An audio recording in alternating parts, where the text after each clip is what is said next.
मला मग शोधत बसते. बोल मला तू हळुवार काही, सांग भले तू माझा नाही. कलियुगातली मीराबाई, मौनातले हे शब्द बोलके तुझ्यानी माझ्या ओठी हलके. असुनी ननी अश्रू पोरके. क्षणात आता सरतील लाटा, पक्षी घराच्या धरतील वाटा. देईल हात तुझी अस्मिता, अस्मिता, अस्मिता, अस्मिता. काही कामं ही पुरुषांनी करणंच योग्य असतं आणि पोलीस स्टेशन मध्ये बायकांनी जाणं म्हणजे जरा. रडायला माझा खांदा घेतेस मागून. एवढ्या उशिरा मला कधीही फोन करायचा नाही. अगदी आपल्या साहेबालाही सोडत नाहीत ते. हा, फारच फार कन्सेशन देतील इतकंच. माझ्या तब्येतीची चौकशी करायची सोडून तुम्ही. त्यात काय चौकशी करायची ग, तू मरणार नव्हतीसच. तो पाटील आहे ना, जेव्हा भेटतो तेव्हा मला विचारतोय गोळी कोणी झाडली. आम्ही जबाबदार असतो, प्रत्येक छापलेल्या बातमीसाठी अँसरेबल असतो आम्ही. त्या जयवंतवरती नजर ठेव. पण तुम्हीच सांगा, तुम्हाला खात्री वाटते की अभिजित रावांनी तुमच्यावर गोळी नसेल झाडली म्हणून?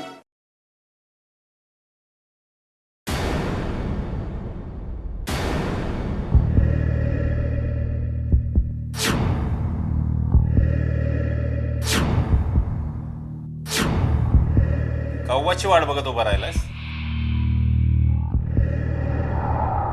नाही यायचं तू आता?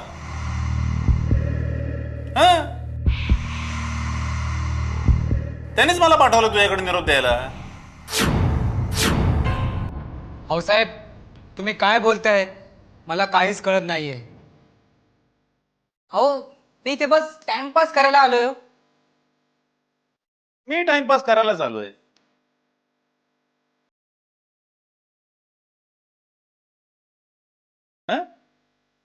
अरे तो संग्राम शेठ तुला पगार किती देतो? साहेब, बस पोट्या पाण्याचं मिळतंय तेवढंच. माझ्याकडे येतोस का?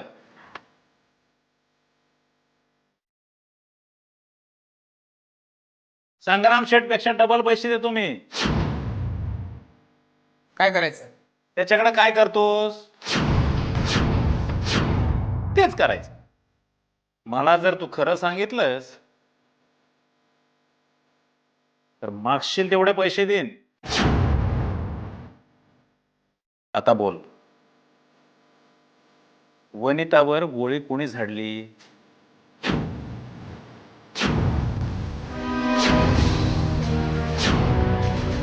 हो साहेब, गरिबाची कशाला चेष्टा करताय? अहो, मी साधा चिरकुट चोर आहे हो. पाकिट मारणं, उचल बिचल करणं, आपलं काम बरं, आपण बरं, बस. हात दाखव तुझा.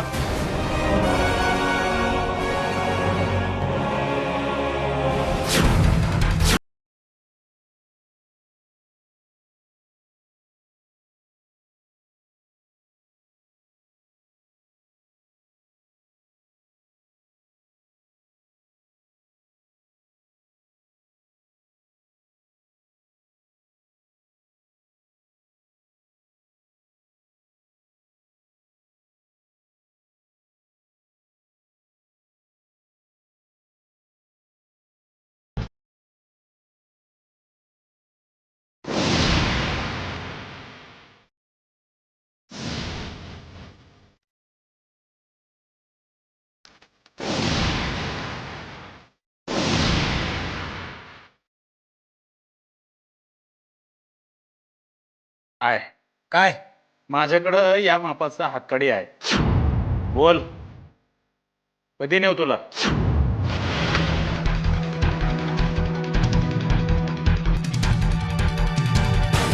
अहो साहेब, तुम्हाला खबर दिली नाही म्हणून तुम्ही मला पकडणार? अहो हे बेकायदेशीर आहे हो. तुला कायदा कळतो? हं? मग संग्राम शेटकडे कशाला नोकरी करतोस रे? आणि तुझा कव्वा तो का साधू पुरुष लागून गेला हो रे? कायदा शिकवतोय मला.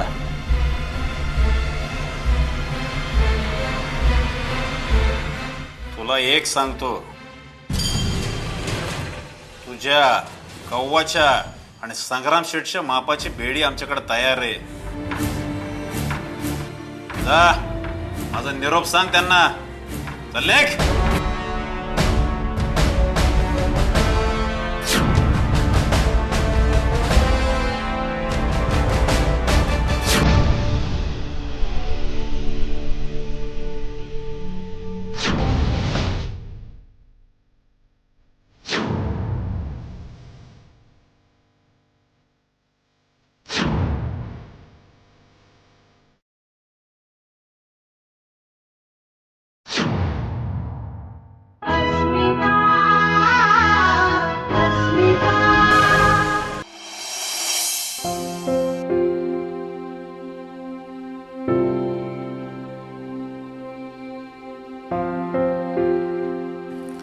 अगं वहिनी, अभिदादा निर्दोष आहे, डिक्लेअर झालाय आज.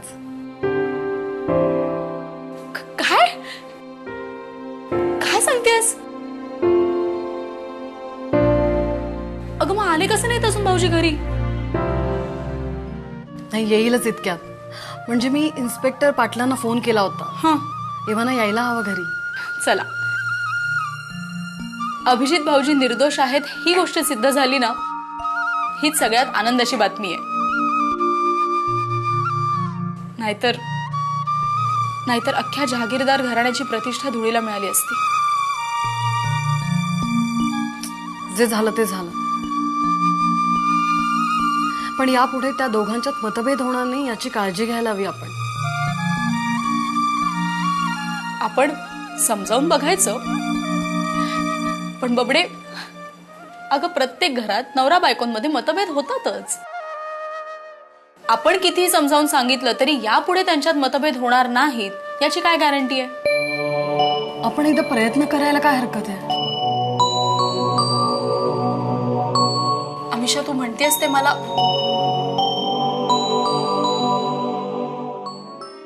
अभिजित भाऊजी? दादा,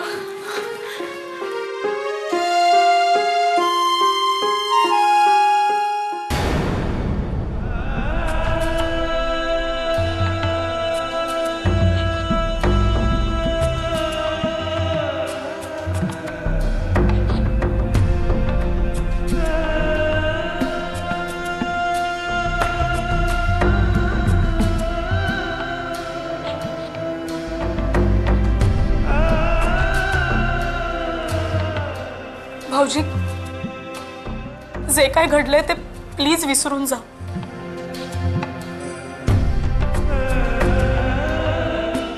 आणि आम्हाला माफ करा.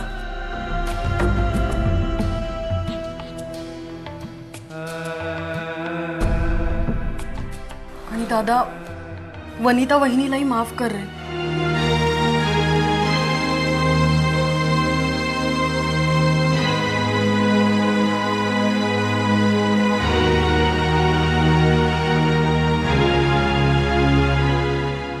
म्हणजे नेमकी तुमची इच्छा काय आहे?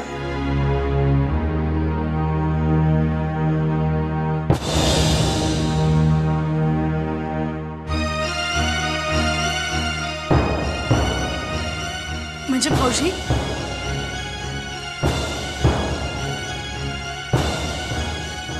मागे जे काही घडलं ना ते तुम्ही विसरून जा.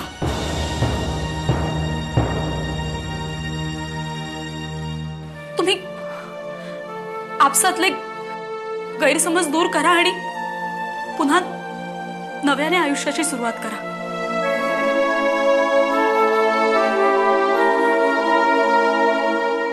आणि दादा, जहागीरदार घराण्याचं नाव उंचावेल असं काहीतरी कर.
हाय. हाय.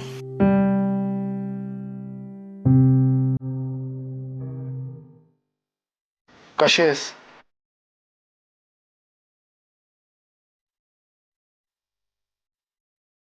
बरी आहे.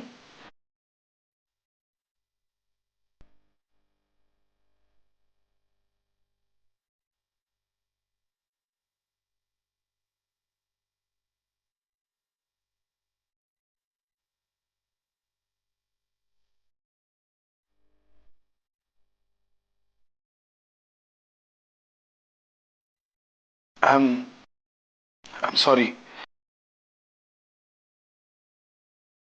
अरे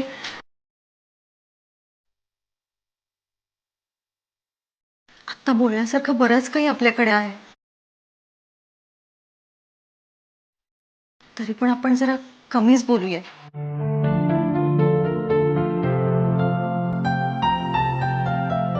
पण बरंच काही बोलायचो की आपल्यात पुन्हा गैरसमज होतील आणि मग ते गैरसमज दूर करण्यात आपलं अर्ध आयुष्य जाईल.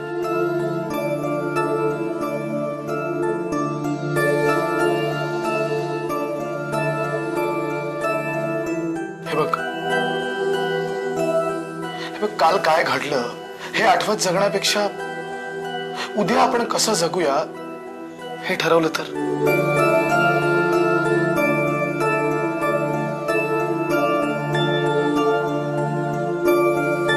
फक्त काल ज्या चुका केल्या आपण त्या पुन्हा आयुष्यात करायच्या नाहीत. निदान एवढं तरी शिकूया ना.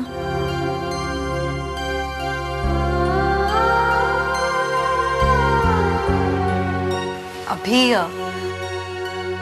बोलण्याचा हा सगळा फापट पसारा मांडण्यापेक्षा मुद्द्याचं बोलूया. शुअर. हे बघ, मी कधी आई नाही होऊ शकणार. हे बघ, नाही अरे, तू प्लीज ऐकून घे माझं. मी कधी आई होऊ नाही शकणार हे सांगण्यासाठी ज्योतिषाची गरज नाहीये, डॉक्टरचीही गरज नाहीये. ही काळ्या दगडावरची रेघ आहे. ठीक आहे ना, त्याचा वारंवार उच्चार कशाला करायला हवाय. हे बघ, आपण असंच जगायचंय हे आपण आणि खर्चाने एक्सेप्ट केलंय. अरे, मी आई होऊ नाही शकणार हे सगळ्यांनी एक्सेप्ट केलंय. पण अभि, अरे तू बाप होऊ शकतोस हेही घरच्यांनी एक्सेप्ट करायला हवं. काय वेड्यासारखं बोलतेस तू. तू आई होऊ शकत नाहीस आणि मी बाप होऊ शकतो. हे कसं शक्य आहे. अभि, तू दुसरं लग्न कर. व्हॉट.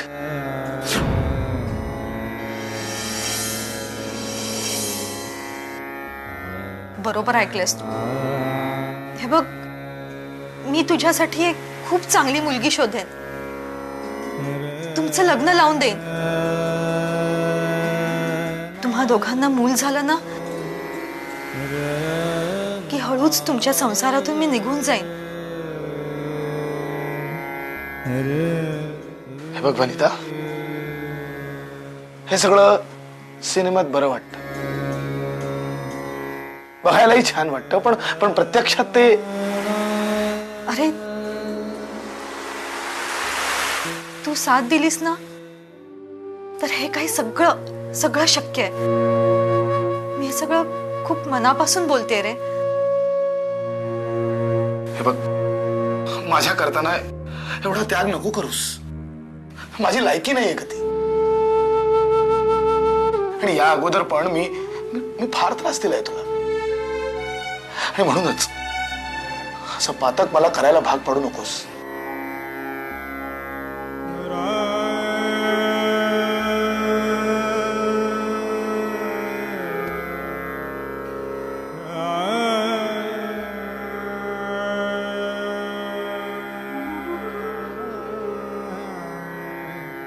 वनिता,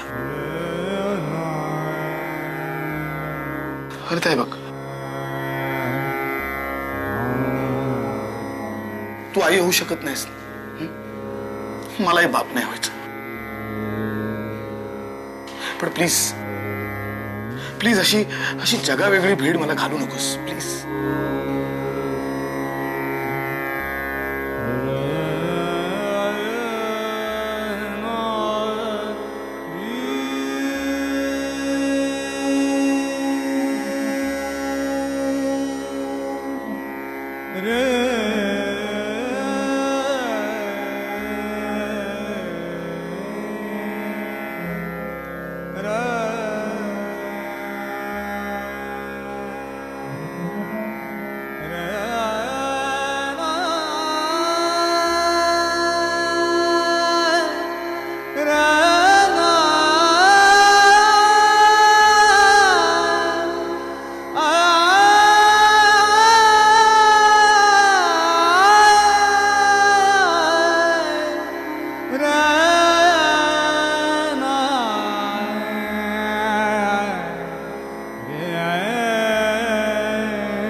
त्याला कुणाची नजर लागू नये एवढीच इच्छा आहे.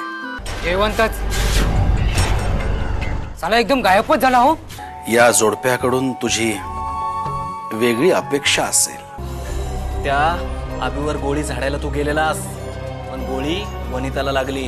काही दिवस तुम्ही तुरुंगात राहिलात आणि कडवटपणा बघा असा ठासून मरलाय. क्या बात आहे. हे तू काय माझी स्वतःशी बरोबरी करतोयस? हा जळता जळता एक ज्योती अंधाराला सांगत होती, होती सच्ची माझी प्रीती. क्षणात आता सरतील लाटा, पक्षी घराच्या ठरतील वाटा. देईल हात तुझी अस्मिता,